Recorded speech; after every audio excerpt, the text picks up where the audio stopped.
Hey everyone, welcome. It's hard. Okay. Tu viens ce soir, je ne suis pas prête. Donne-moi un minute pour arranger ma tête. Hey everyone, welcome back to our channel again. This is Shakespeare and this is Ed. Today we're just going to talk about this Vogue shoot we did last year. Last year. End End of last year. End of last year. It was so cold. Just before the Christmas break. So freaking cold. So cold. And we only used 2 bare heads for this shoot, so it's really simple. So first of all, when the editor came to me, she showed me all these kind of crazy, almost like anime character clothes. I really like it. And then we decide, okay, we're gonna do a prom story. So basically, you know, in America, prom is like a big culture here. In China, we don't have prom, but I always wanted to go to prom because I've never been to a prom. So I thought that's a fun story to do. And then we did a lot of location scout before shoot, and we found this Love Hotel in Pennsylvania. Love Hotel, you know. Ed and I, we had to arrive there. Drove down the night before the shoot. Yeah, before the shoot. Get there nice and early. We get each, like, we can stay in those crazy rooms. Basically, there's like mirrors everywhere. You can see yourself no matter where. Yeah. it's kind of crazy. Your reflection is following you everywhere. They even have mirrors on the, you know, like on the ceiling. I didn't realize that until I went to bed. I was like, fuck, I can see myself there. It's kind of odd. And then next day when model arrived, we did a little bit like room scouting. We went through like over 10 rooms, I think. And each room is so far from each other. Just see which ones were the best. Yeah, so we picked at least 6 rooms for our story. And somehow I decided I want to shoot with 4 cameras.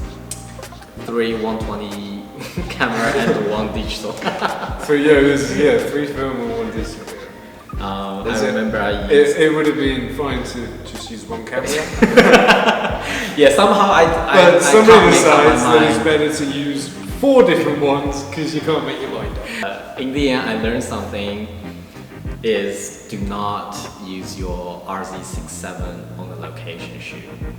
My shoulder dropped. So heavy. It's like, you know, like it's really heavy. The guns were done by lunchtime. And then at the same time, you have to like focus, you know, like, and we have, it's kind of, you wear a mask in the shoot, I had to say, because so many people in one room, because there's like 5 models, and we have like hair makeup. This was the best camera. The Hasselblad 500 series. Yeah, it's just light. It's very compact for a 120 film camera, you know. So, and in the end, when I see all the film from 3 different cameras, I can't really tell. To be honest, the difference between they look very similar. To be honest, like you can't really tell which one is sharper or whatever. I mean, they all perform pretty much. Which is also a good lesson in itself because it's good to try out different cameras. Yeah. But ultimately, from what we found out from this shoot, is that the difference between them was not really that great. So the best camera for you is the camera that you're most comfortable with, and the one that you feel more at ease with while using. Yeah.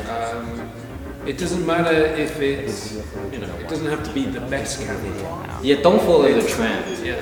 You know, I know there's like a trendy camera out there, like everyone trying to get it, and the price gone high on, it's crazy. But it turned out they all look the same. Yeah. And for lighting, why do we only use 2 lights?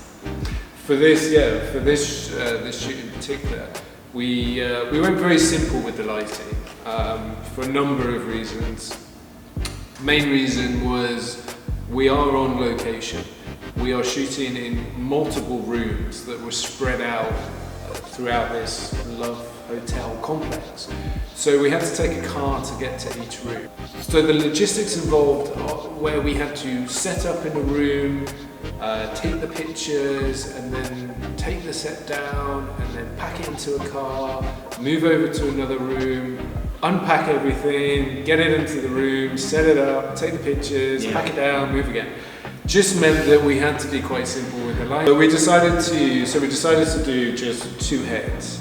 And we decided to do bare Profoto heads, so no reflector dish on them, no lighting attachments onto them, just the Pyrex dish that is around the flash tube, and that was it. And we decided to point them backwards into the room. So where Shakespeare was, there was a light either side of him that was pointing backwards and bouncing off the wall and the ceiling. And this gave us a big wash of light that came into the room to light the subjects and to light the whole setting, because quite a few of the shots were wide, taking in a lot of the room. So we had to light a big space, but also because of the mirrors everywhere in the room. It's hard to hide those lights. It's very hard to hide the lights. Yeah. So the easiest and the obvious thing for us to do was to have the lights as far back away from the subjects as possible, to have it bounced off the walls, so there was just a big wash of light that was coming in. And then secondly, we decided to use battery powered packs because of all the moving around we were doing. So we had the heads plugged into Profoto B4 packs that were easy to move around. And secondly, when you're shooting in locations, and particularly when you're shooting in multiple rooms, the last thing you want to be doing as you go into that room and start setting up is trying to work out where is the power, where are the power sockets, do these sockets work, and if we were to trip a fuse and lose all the power, how are we going to be able to turn the fuse back on and get the power back into the room? So the easiest thing to avoid all of these issues is just use battery powered flashes. Just be lazy. Be sensible, don't be lazy. A lot of times when I think about how I want to lit my shoot, I just the easiest thing I can do or we're able to pull that day, I always just do it. But of course, when you have some important shoot or something you want to make it different, you can do more, lighting tricks. But I do believe some photographer, they overthink about lightings. Sometimes you should work on other things that you can control. Don't be afraid to simplify the lighting to free up more of your headspace for dealing with directing the models, thinking about your compositions, and also just the sheer logistics of the shoot, knowing that you have a certain amount of time that you need to get all your shots done in, and the more time that you spend setting up lighting and working out your lighting is time that is taken away from shooting the model, directing the model, and getting the best out of them. Yeah, and I think that 2 lights setup worked perfectly because each room have different color wall, right?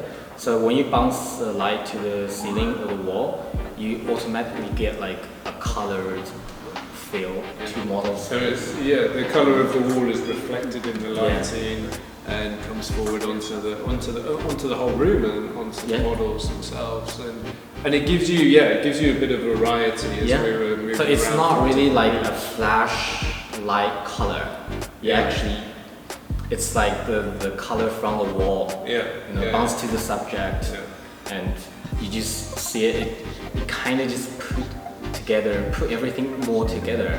The model, the bed, the light, everything more together, which I think it worked really good.